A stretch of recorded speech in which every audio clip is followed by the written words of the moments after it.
some weird reason, don't know why, but I would write his name on my hand, like every day in school. Like it was a doodle that I would do.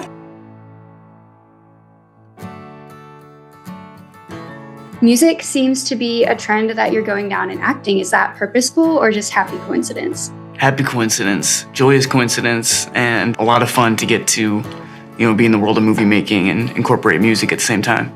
Do either of you have a dream role, whether musical or not, that you have not yet done? I have a couple in my mind. I don't know, I've always said Grace Kelly. She's someone, I think she would be interesting, like how it's like moved her film career into becoming a princess. I don't know, there's something there. You were talking about somebody while we were shooting. Joni Mitchell, maybe? Yeah, I think that's who you were talking about. Timothy, a lot of your characters have had very distinct hairstyles, and we see this in this movie as well. And you took it a step further by even having a nose prosthetic, is that correct? A very slight one, yes. Can you talk about what it was like to physically transform into Bob Dylan and how that helped you get into character each day?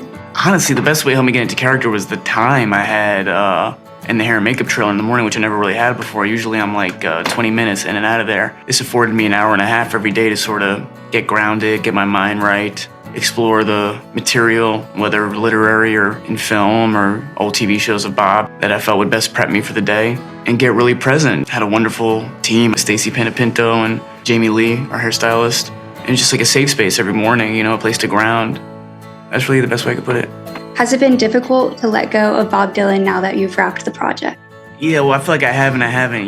Principal photography has stopped, to my knowledge, unless we have another reshoot, which would be, just a bad sign. Well, the premiere's tomorrow, so we better, But otherwise, I keep discovering his music to this day, stuff from the 80s or 90s or 2000s. So it's the gift that keeps on giving, A big chapter in this journey has concluded. It's a good party trick, too, to be able to pick bust up. It out. Yeah. Oh, yeah. Elle, do you feel like you've manifested this role with Bob Dylan?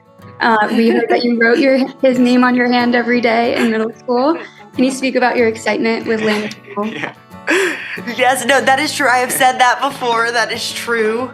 I was introduced to Bob's music when I was 13 and kind of went down a road of just learning about who he was and his albums and his songs, and then for some weird reason, don't know why, but I would write his name on my hand, like every day in school. Like it was a doodle that I would do. So when this movie came along, at first I didn't know if there'd be a part for me, but when James had let me know that there was, I was, in a lot of ways, it felt very special, and like, wow, I'm right where I'm meant to be. Bob Dylan has shared his approval of the film. How is that to accept and hear?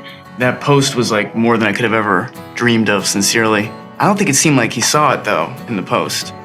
No, he was giving his blessing, but it didn't seem like I don't know if he'd seen it. Right, I don't know if he's seen it. But the biggest honor he of my called one you of a the biggest, brilliant actor. Yeah, one of the biggest honors of my life, sincerely. That's why I kind of struggled with what to say back. I just wanted to say I was floored, because that's all I could really come up with is how I felt.